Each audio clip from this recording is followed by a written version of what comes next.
Hi guys, if you're watching this channel, this is my first video. My name is Billy Sealing. I own a brick store, independent brick store located in Bowling Green, Ohio. The name of the store is called Refresh Toys. You can see our logo on the bag.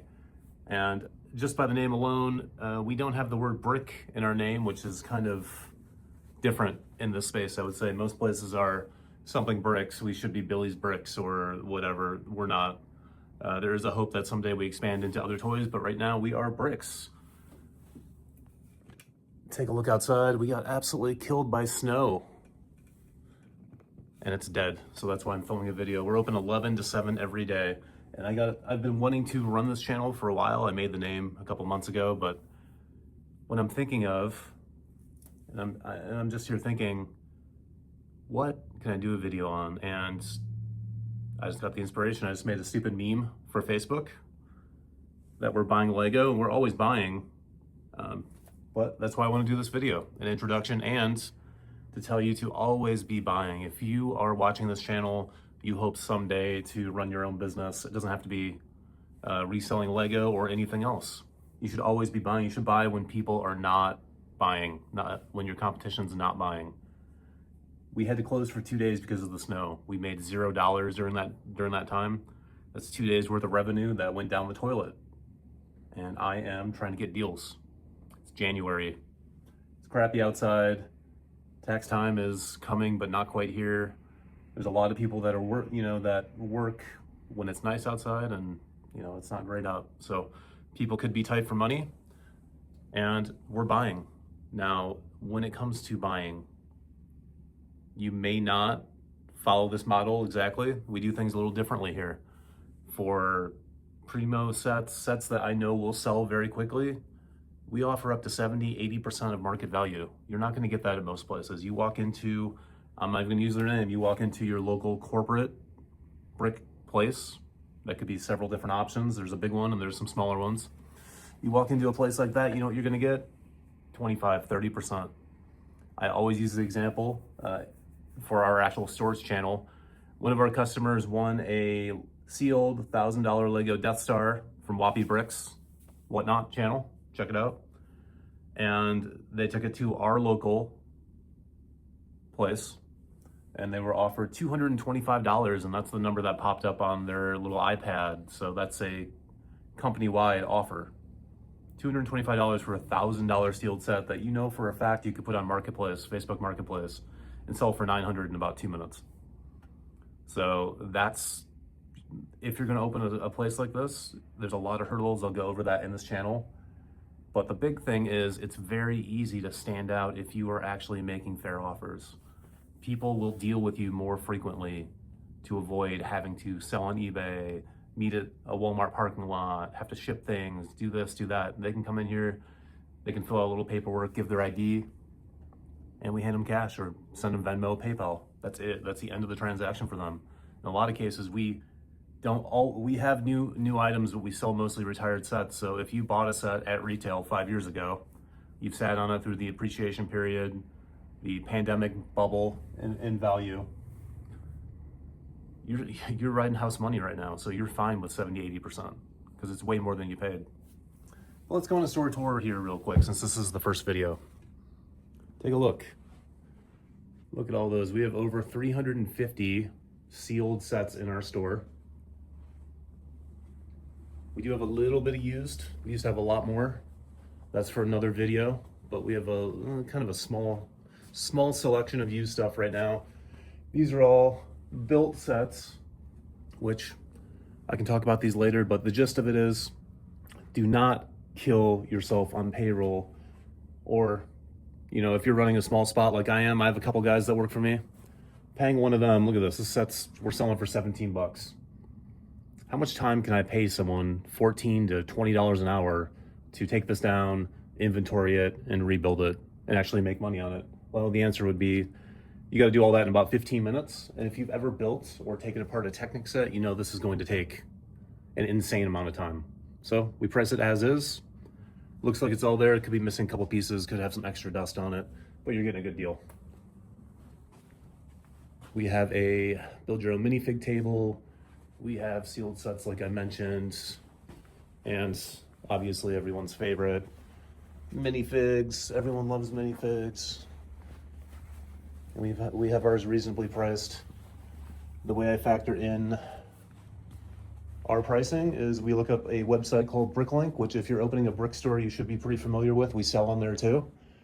And in most cases, a minifig, just one minifig or 10 minifigs, it's gonna be about $7 to get it shipped to you, $6 to $7. What we do is we take that Bricklink price and then we add $2 to $3 to it. So it's cheaper than getting it shipped to you. That's how we do all of our sealed sets too. If it's retired, we use a website called Brick Economy, pulls the market value, and we put a little bit of an upcharge on it, but it's still less than if you bought it on eBay and had it shipped to you. And guess what? You're walking out the door with it today. You can verify the condition of the box today. You don't have to hope and pray that it's some set that has been opened or the box got stomped on or anything like that. And then the other end of it too is we sell new stuff. We still get it at good deals, but Krusty Burger, look at the price. That's the Lego.com price. So to give you an idea on our pricing, I get made fun of a little bit all the time on TikTok because almost naturally, when it comes to a brick shop, people just expect that our prices are going to be absolutely insane. And guess what? It doesn't have to be like that. You can still make good money running a store like this, even with all the overhead, all the bills, all the payroll, the cost of acquiring everything. You can still make money owning a reselling shop like this without gouging your customers. This will be a whole separate video, but the gist of it is, and my philosophy on this entire thing is, you don't screw people over on trades, you don't screw people over when buying from them just to get one over, and they're never gonna come back to your shop. They're gonna tell people that you rip them off, blah, blah, blah, blah, blah. Because there's this weird psychological thing with people is where they will stand in front of you, man to man, and take a horrible, horrible trade offer. They'll take 20%, they'll walk out the door, because psychologically you have to understand when people bring you a ton of sets, they're getting out of their house, they expect to sell them. That's what they're doing. They don't want to go back home with them. So that's part of negotiation, but that's a different story. But people will take horrible, horrible offers from the other guys, and then they will spend the rest of their life complaining about it. We hear it all the time. I'm never going back to that place that they ripped me off on X. I'm never going back to this other place because their prices are so high. So that's part of it. We treat our customers with respect, and we treat everyone that walks in the door like they're going to be a returning customer someday. They might not be. They might never come back. We have people that do that all the time. You know, we just don't carry what they want. And a little background on the business, we started with like five sealed sets and like 20 minifigs. We originally opened to be a playroom and a birthday party venue that had some Legos to play with, and we expanded into where we are. We moved locations and all that, and sales skyrocketed. Anyway, treat your customers with respect when it comes to trade-ins, when it comes to buying from them. Build relationships, go to toy shows, go reach out to people. If you see someone in your local area that is always selling Lego, reach out to them. I guarantee that they probably have stuff. They have sealed sets that they've been sitting on that they just can't move as quick as they'd like to. And if you have some cash, they might sell them to you at a discount. We have that happen all the time. We scored a ton of Super Mario stuff from a local distributor because he bought them at retail thinking it was going to skyrocket. And if you know anything about the Mario products for Lego, they just didn't. But there's still value there, especially if you can get them at a good price. The other end of it is just pricing. And you don't have to mark things up 50%. Now that is, I won't say it's a valid strategy, but it's a strategy that a couple places around here locally use. They get certain sets, I would call them home run sets, you know, let's say UCS Star Wars sets that are retired. They get sets like that, and then they put them on the shelf and they price them $300 or $400 over where they should be, hoping that, you know, a sucker walks in basically and either throws a ton of trade at it or buys it outright. They're fine to sit on that set for 6 months to a year. I'm not. Our strategy is entirely different.